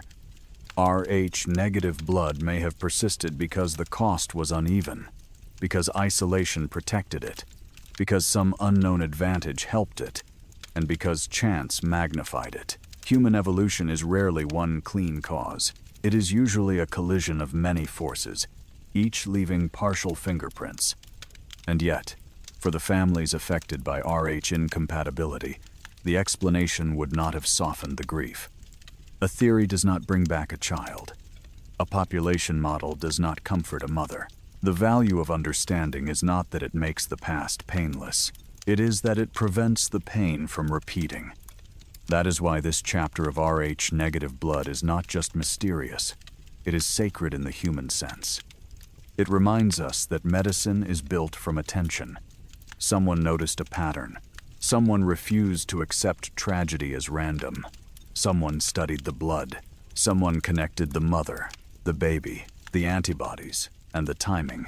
Someone created a way to intervene. The result is a world where the minus sign no longer carries the same terror. It still matters. It still must be respected. It still changes medical care. But it no longer has to decide the fate of a family in silence. That is the real power hidden in the Rh negative story. Not psychic ability, not ancient royalty, not proof of a supernatural origin. The power is that knowledge can take something once feared as fate and make it survivable. A protein is missing. The body reacts. Science learns. A child lives. That is the kind of miracle modern people sometimes forget to recognize because it comes in a syringe, a lab result, a routine prenatal visit, a nurse's calm explanation. But make no mistake, for the mothers and babies saved by Rh immune globulin, the miracle is real. And after this chapter, the story turns toward the question that made the internet fall in love with Rh negative blood all over again. Once people learned that this blood was rare, medically important, unevenly distributed, and emotionally charged, they began asking a different question. Not only where did it come from, not only why did it survive, but what does it do to the people who carry it? That question opened the door to claims of unusual sensitivity, rare intuition, strange immunity, sharper minds, colder bodies, brighter eyes, and hidden abilities. Some of it came from science, some of it came from folklore, and some of it came from the oldest human desire of all, to believe that what makes us different might also make us extraordinary. Once people learned that Rh negative blood was rare, the story changed. It was no longer only a medical fact. It was no longer only a pregnancy risk, a transfusion category, or a clue on the map of ancient migration. It became something more personal, something people could hold up to the light and ask a dangerous question. Does this explain me? That question is where folklore begins. A person finds out they are Rh negative. Maybe they hear it during a blood donation. Maybe they discover it during pregnancy. Maybe a doctor mentions it as if it is routine, but the words do not feel routine. Negative, rare, special handling, important in emergencies, important in pregnancy. Suddenly the blood type does not feel like a line on a form. It feels like a hidden label that has been inside the body all along. Then curiosity takes over. The person searches online. One article leads to another. One forum leads to a stranger's story. One stranger's story sounds strangely familiar. People begin listing traits they believe they share. Unusual intuition, sensitivity to light, low body temperature, vivid dreams, high intelligence, piercing eyes, strong empathy, resistance to disease, a feeling of not belonging, a sense that they are different in a way they could never explain. And the mind does what the mind has always done. It connects dots. Sometimes those dots form a useful pattern. Sometimes they form a myth. Sometimes they form something in between. A story that is not fully true but still reveals something emotionally real. The most famous claim is the idea that Rh negative people have hidden abilities, not comic book powers, not flight or invisibility. Something quieter, more intimate, more believable at first. Strong intuition, the ability to read a room, the feeling that danger is coming before anyone says a word, a dream that later seems to match reality, a sudden certainty about a person's character, a strange emotional sensitivity that feels less like imagination and more like reception. Many people of every blood type have experiences like these. The human brain is built to detect patterns before conscious thought can explain them. We notice tone, posture, timing, silence, hesitation, facial expressions, and tiny inconsistencies long before we can put them into words. What feels like a supernatural warning may sometimes be the brain processing real information too quickly for the conscious mind to narrate. That does not make the experience fake. It makes the body more intelligent than our language. But when someone already believes their blood is rare and unusual, every intuitive moment can feel like evidence. The story starts to feed itself. I am Rh negative. I feel things before they happen. Therefore, Rh negative blood must make me more intuitive. That conclusion is emotionally satisfying, but science has not confirmed it. There is no strong, repeatable evidence that lacking the Rhd marker gives a person psychic ability or supernatural perception. The Rh factor sits on red blood cells. It is medically important, especially in transfusion and pregnancy, but it has not been shown to control destiny, personality, spiritual sensitivity, or hidden powers. Still, the belief persists because it meets a deep human need. People do not only want facts, they want meaning, especially when they have felt different for a long time. If someone grows up feeling too sensitive, too intense, too observant, too emotional, too independent, or too hard to categorize, a rare blood type can feel like the missing explanation. It offers a biological reason for a lifelong feeling. It says, you were not imagining it. You are different. You belong to a smaller group. There is a name for what you are. That can be comforting. It can also be misleading. Another popular claim is that Rh negative people are physically different in subtle ways. Some say they run colder than others. Some say they have lower blood pressure. Some say they are more sensitive to heat, cold, bright sunlight, or certain foods. Others describe unusual reactions to medication, faster fatigue, stronger pain sensitivity, or an immune system that behaves differently. Here, the truth is more complicated. Human bodies vary widely. Some people naturally have lower body temperature. Some have lower blood pressure. Some are light sensitive because of eye color, skin tone, migraine tendency, neurological sensitivity, or other factors. Some react strongly to medications because of liver enzymes, body size, genetics, medical history, or interactions no one has connected yet. It is easy to gather these differences under the Rh negative label, especially when a person is searching for a unifying answer. But a collection of personal stories is not the same as proof. Some studies have explored whether Rh status may be linked to small differences in disease susceptibility, reaction times, or certain health patterns. The results are often narrow, mixed, or difficult to generalize. A small statistical difference in a research group does not mean every Rh negative person will feel colder, think faster, heal differently, or resist infection better. Biology is full of tiny nudges, and the internet often turns tiny nudges into dramatic claims. That is how a whisper becomes a legend. The eye color claim is another example. Many Rh negative people report having green, blue, hazel, or color-shifting eyes. Online communities repeat this idea so often that it can feel like a rule. But eye color is controlled by many genes, and lighter eye colors are more common in some European populations, where Rh negative blood is also more common. That means the traits may travel together because of shared ancestry, not because one causes the other.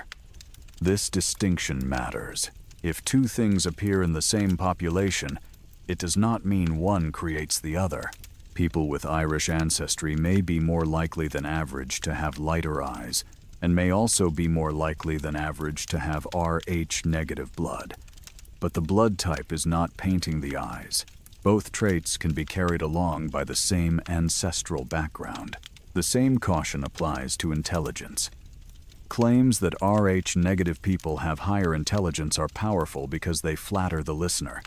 Everyone wants to believe their difference is an advantage. Everyone wants to hear that the thing that made them feel isolated might also make them exceptional. But large, careful evidence does not support the idea that Rh negative blood meaningfully determines intelligence. Intelligence is shaped by many genes: childhood environment, education, health, nutrition, opportunity, trauma, curiosity, and chance.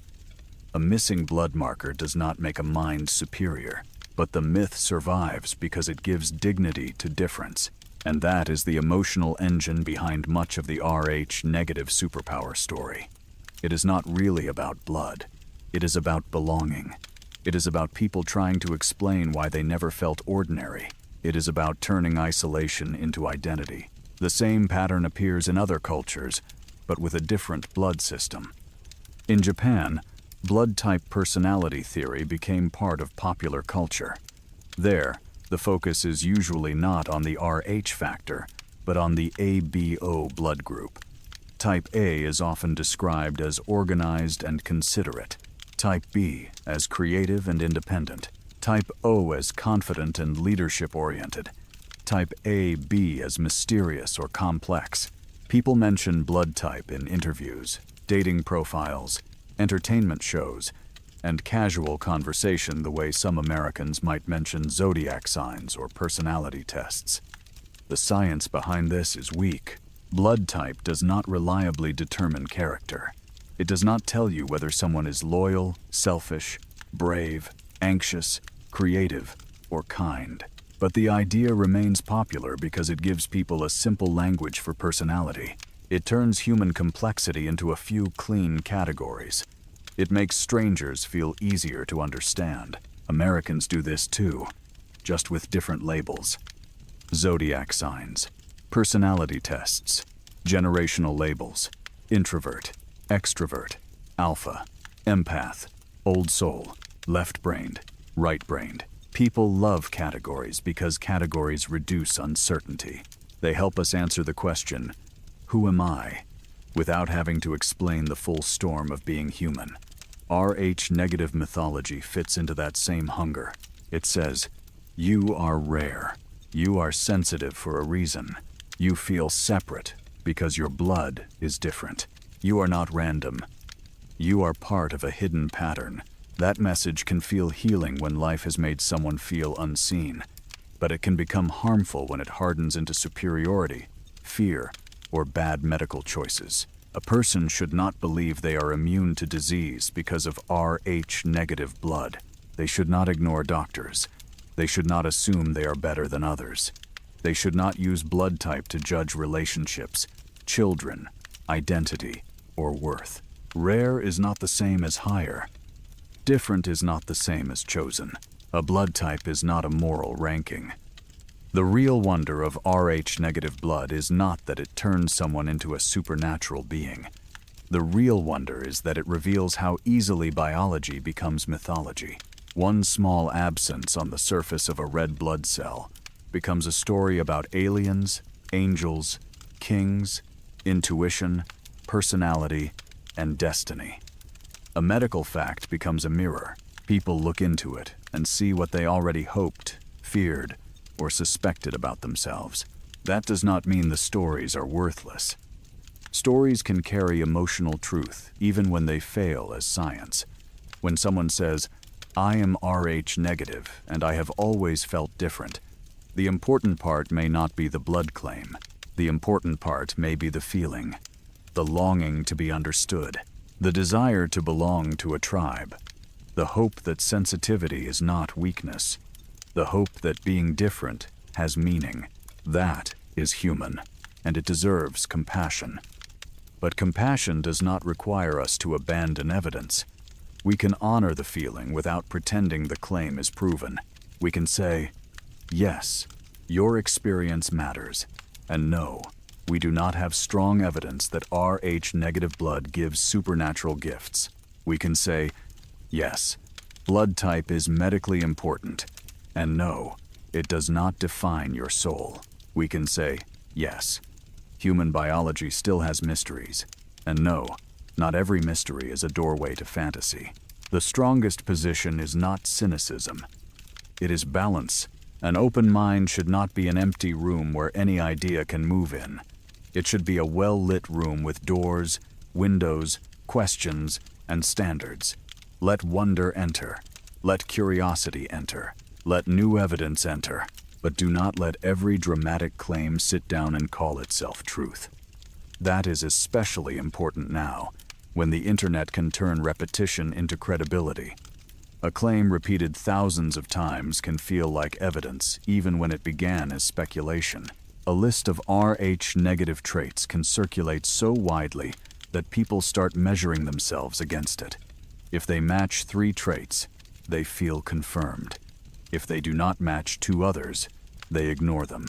This is the same psychological force behind many personality systems. People remember the hits and forget the misses. The Barnum effect gives broad descriptions the illusion of precision.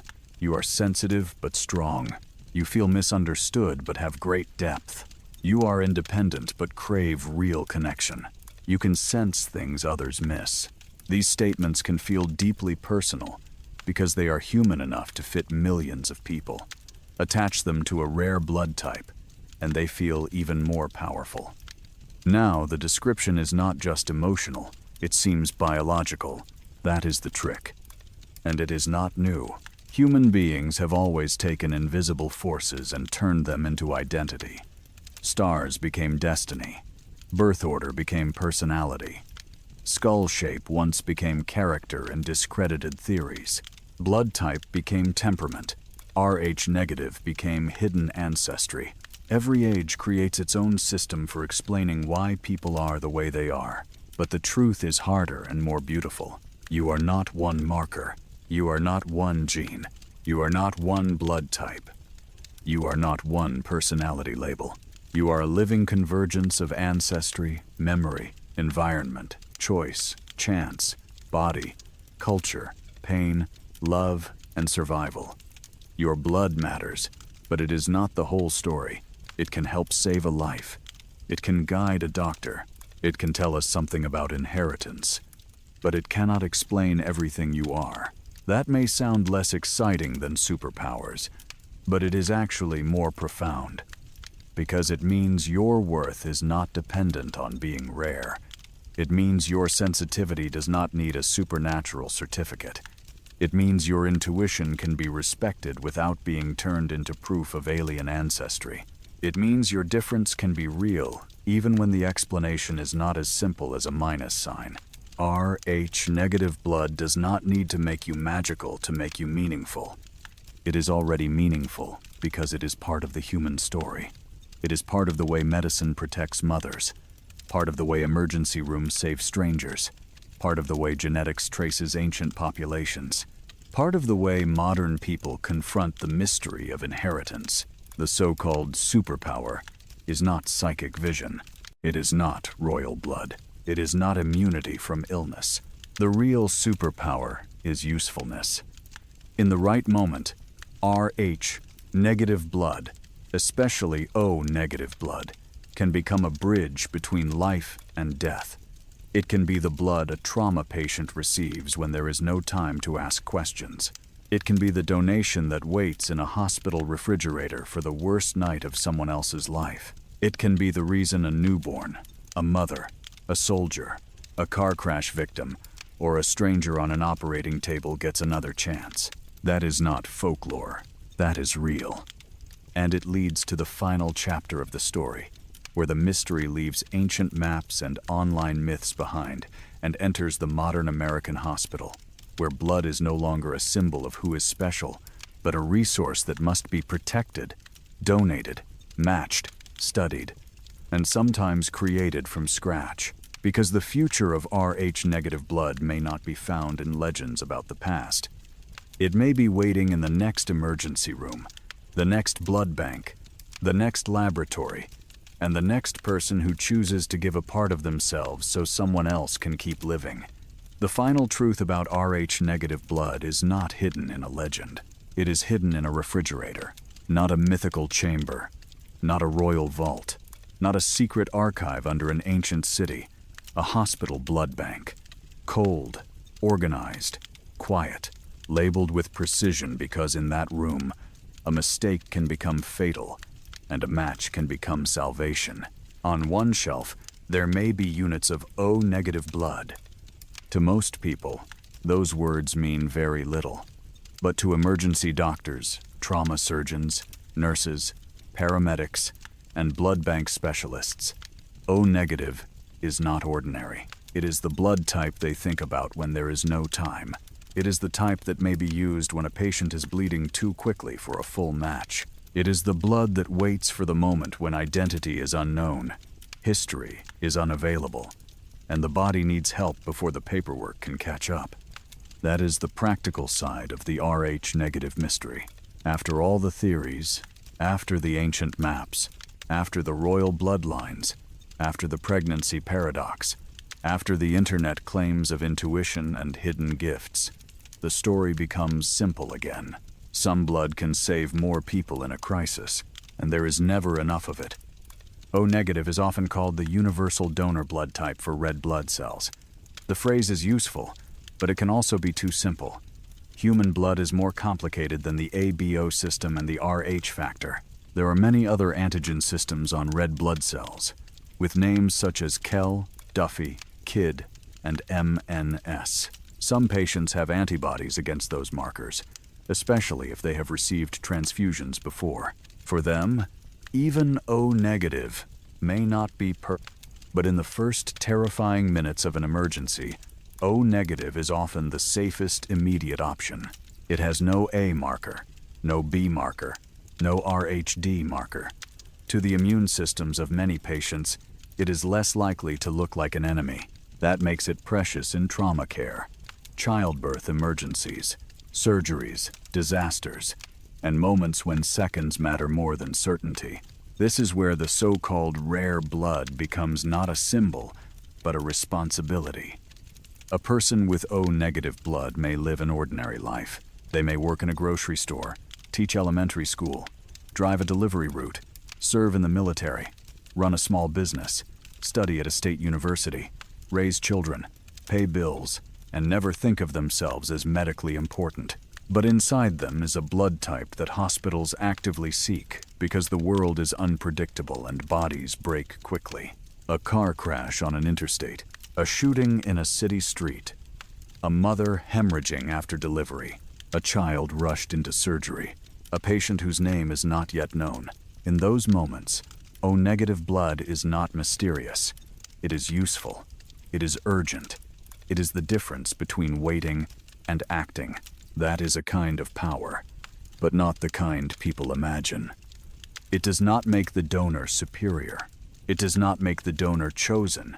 It does not make the donor more human than anyone else. It simply means their biology is especially valuable in a narrow, critical medical window. Their blood can move from one life into another at the moment life is slipping away.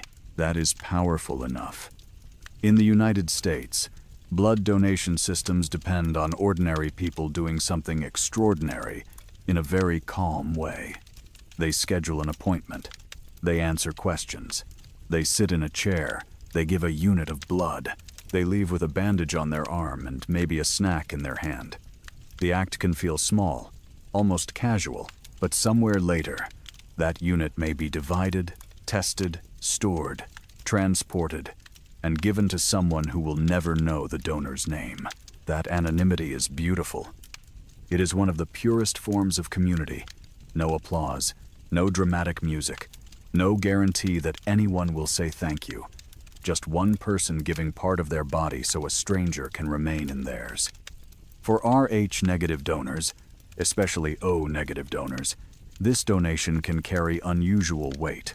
Blood banks often watch these supplies carefully because demand can rise suddenly and supply is limited.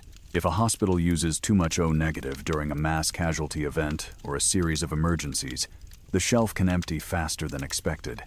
Then staff must make difficult decisions. They must conserve. They must prioritize. They must search for compatible units. They must call donors. The ancient minus sign becomes modern logistics. It becomes inventory. It becomes phone calls. It becomes urgent messages asking donors to come in. This is not as glamorous as myths about hidden powers, but it is far more real. A blood type becomes part of a national safety net. Every donor becomes a thread. When enough threads are present, the net holds. When too many are missing, the system strains. That is why the modern Rh-negative story belongs not only to science, but to citizenship. In a country as large and diverse as the United States, no single person can know who will need help next.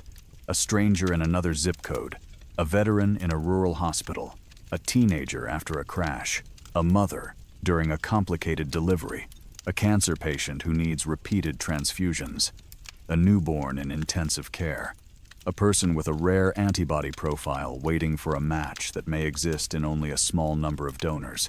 Blood connects people who will never meet. It is one of the few things in modern life that cuts through politics, class, race, religion, and opinion with absolute clarity. When someone is bleeding, the body does not ask what party they vote for. It does not ask what language their grandparents spoke. It does not ask what neighborhood they came from. It asks for oxygen. It asks for compatibility. It asks for time. Blood donation gives time. That is the quiet greatness of it. And while hospitals work to manage today's needs, scientists are already looking toward tomorrow, because the blood supply, for all its life-saving power, remains fragile. Blood has a shelf life. It must be collected, screened, stored, transported, and used before it expires. Donations rise and fall with seasons, holidays, weather, public fear, and national emergencies. Disasters can increase demand while also making donation harder. Pandemics can disrupt donor systems. Rural hospitals may face shortages. Patients with rare blood types may wait for specialized matches. So researchers ask a question that would have sounded impossible to earlier generations. Can we make blood? Not symbolically, not poetically, literally. Can laboratories grow red blood cells? Can scientists produce cells that carry oxygen safely? Can medicine one day create standardized blood products that reduce shortages and help patients with rare compatibility needs? The work is difficult, expensive, and still developing, but it is no longer pure fantasy.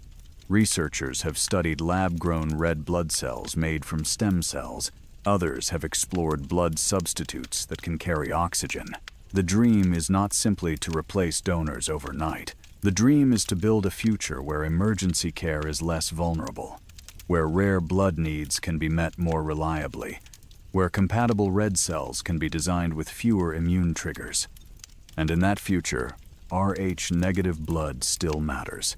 Because to create safer blood, scientists must understand the markers that make blood compatible or dangerous. They must study the surfaces of red blood cells. They must understand which antigens provoke immune reactions and which absences make blood less likely to be rejected. Rh-negative blood, especially when combined with other antigen profiles, becomes part of the blueprint for safer transfusion science. The minus sign that once confused doctors now helps guide innovation. That is the arc of this story. A mystery becomes a category. A category becomes a warning. A warning becomes prevention. A rare type becomes a resource. A resource becomes a model for future medicine. Humanity does this at its best. It takes what once frightened us and studies it until fear becomes knowledge. It takes grief and turns it into a protocol. It takes a hidden danger and turns it into a screening test. It takes a fatal pattern and turns it into a routine injection. It takes a rare donor and turns generosity into infrastructure. That is more inspiring than any legend because it is something we actually built. Still, the questions remain. Why did Rh-negative blood spread the way it did? Why did it reach such high levels in certain populations? Did it once offer protection from a disease we have forgotten? Did it rise by chance in isolated groups and survive because history allowed it to? Did ancient bottlenecks, migrations, and marriages shape the pattern in ways we will only understand when more ancient DNA is studied? We do not have every answer, and that is all right. A mystery does not lose value because it becomes clearer. Sometimes it becomes more valuable. The more we learn about blood, the more we see how much is hidden in what once looked simple.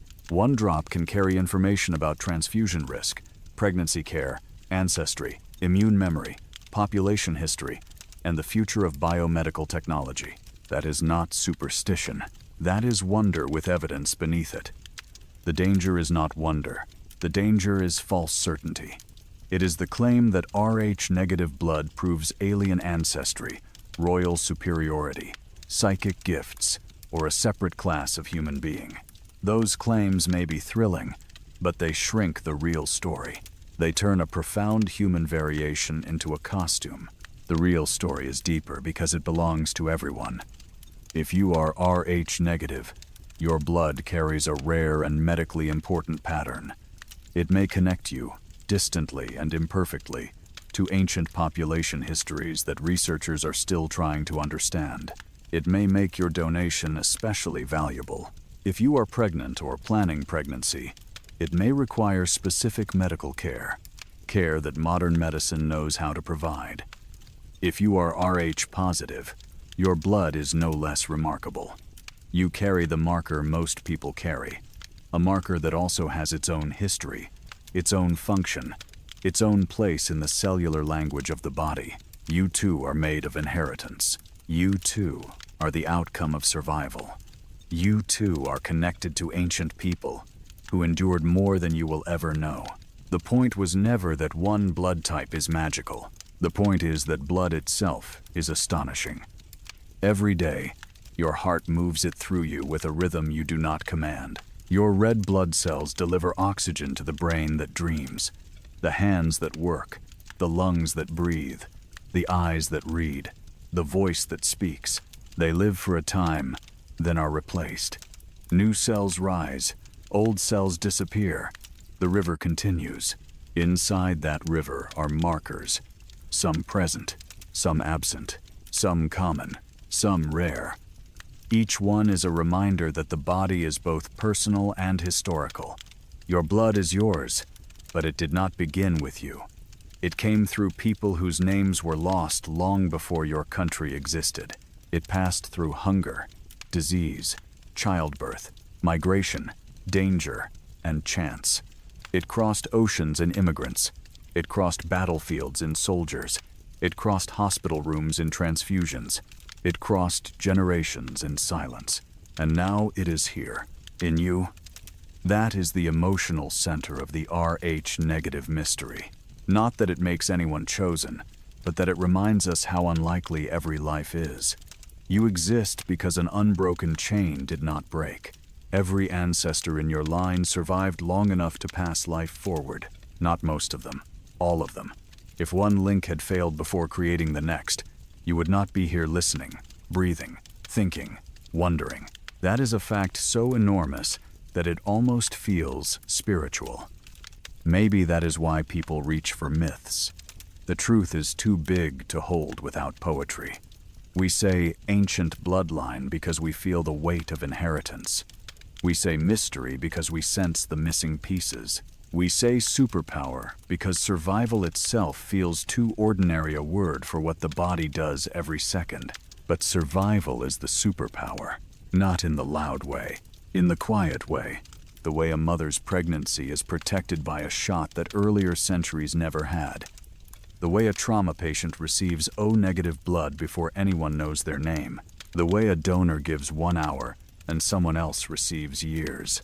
The way an ancient mutation becomes part of modern medicine. The way a missing marker becomes a bridge. So the next time someone says Rh negative blood is strange, they are right.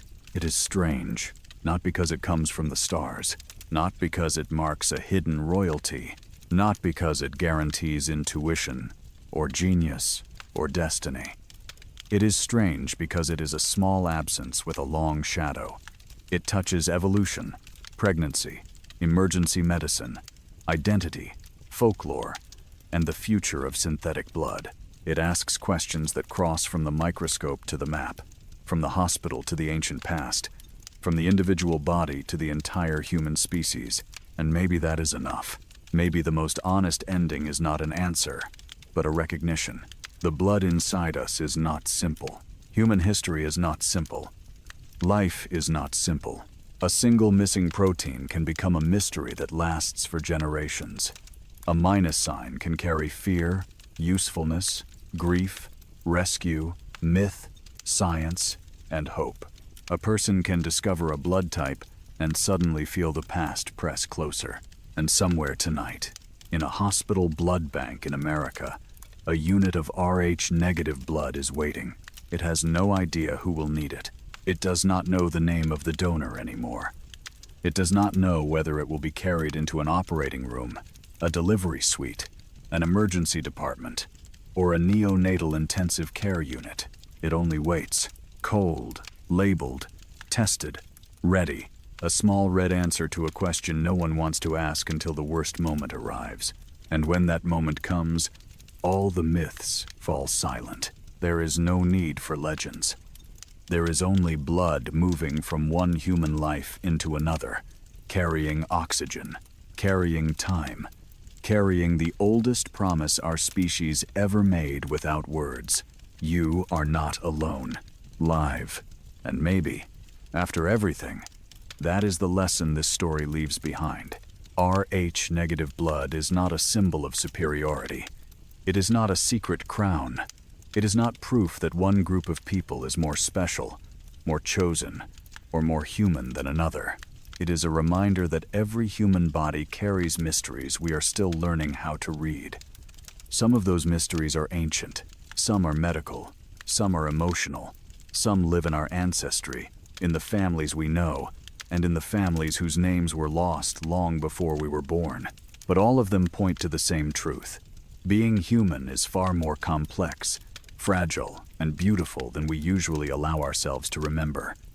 Tonight, we followed a tiny missing marker on the surface of a red blood cell and found a story much larger than blood type. We found mothers who once lost children without knowing why.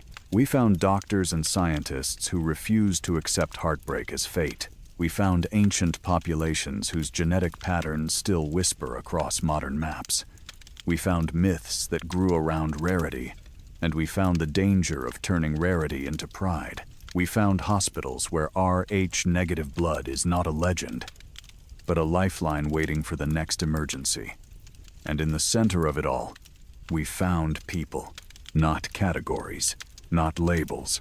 People, a mother waiting for good news, a child receiving blood in a hospital room, a donor sitting quietly in a chair, giving part of themselves to someone they may never meet, a doctor reading a lab result, a family learning that one small injection can protect a future baby, a stranger somewhere, alive because another stranger chose to give.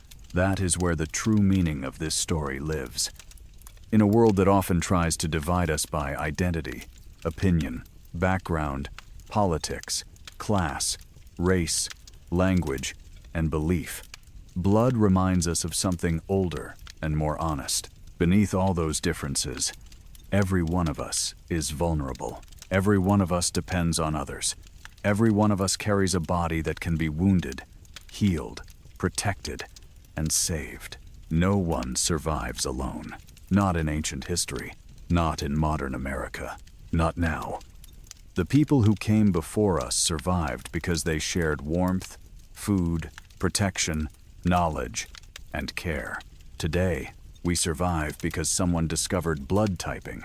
Someone developed safer transfusions. Someone created Rh immune globulin. Someone stocks hospital shelves. Someone donates blood. Someone studies genetics. And someone shows up when another life is in danger. That is the quiet chain of humanity. We inherit more than genes. We inherit responsibility. If you know your blood type, you carry knowledge that could matter one day. If you are Rh negative, especially O negative, your blood may be especially valuable in moments when time is running out. If you are pregnant or planning a family, knowing your Rh status is not something to fear. It is something modern medicine understands and can help manage. If you are healthy and able to donate blood, your ordinary afternoon could become someone else's second chance. That is not a small thing. We spend so much of life searching for meaning in places far away from ourselves. We look for purpose in success, recognition, money, attention, and the approval of people who may never truly know us. But sometimes meaning is much closer. Sometimes it is in the body we already have, in the blood moving through us right now, in the choice to care, in the decision to learn, in the willingness to help someone whose name we may never hear. Maybe that is the real superpower. Not being rare, not being different, not being part of some hidden bloodline. The real superpower is the ability to turn what we have been given into something that helps someone else live. A blood type does not define your worth. It does not decide your destiny. It does not make you better or lesser than anyone, but it can remind you that life itself is an inheritance. And inheritance is not only something we receive, it is something we pass forward. Every generation receives the unfinished work of the one before it. They receive the questions, the wounds, the discoveries, the fears, the hope. Then they add something of their own, a treatment, a donation, a story, a warning, a kindness. A child who lives because someone learned what earlier generations could not know. That is progress. Not perfect, not complete, but real. And maybe, when this video ends, the lesson is simple enough to carry with you. Do not use mystery to divide people. Use mystery to become more curious. Do not use rarity to feel above others. Use rarity to understand responsibility. Do not let fear decide what your body means. Let knowledge, compassion, and care guide you. Because every person watching this has something rare inside them. Maybe it is not Rh negative blood. Maybe it is not a blood type at all. Maybe it is a memory, a talent, a wound, a question, a kindness, a story no one else can tell in exactly the same way. The point is not to prove that you are different from everyone else. The point is to discover how your difference can serve life. That is what the blood teaches us. Life reached you through an unbroken line of survivors. People who endured hunger, illness, migration, grief, danger, and uncertainty. People who kept going long enough for you to exist. And now, for this brief and precious time, The story is in your hands. What will you pass forward? A little more knowledge, a little more compassion, a little more courage, a little more life. Thank you for spending this time with me and walking through one of the strangest and most human mysteries hidden inside the body. If this story made you think differently about your blood, your ancestry, your health, or the quiet connection between strangers, I would love to hear from you. Tell me in the comments, what is your blood type, if you know it? Have you ever donated blood? Have you ever discovered something about your body that changed the way you saw yourself? And what mystery would you like us to explore in the next video? Maybe an ancient civilization, maybe a lost disease, maybe a forgotten survival story hidden in human DNA, maybe another medical mystery that shaped history without most people ever knowing its name. Leave your thoughts below, because your questions often become the beginning of the next journey. If this video gave you something meaningful, you can support the channel by liking, subscribing, and sharing it with someone who enjoys deep stories about history, science, and the strange beauty of being human. Until next time, take care of yourself, take care of the people around you, and remember this: you are not just living in history, history is living in you. Good night, and I will see you in the next story.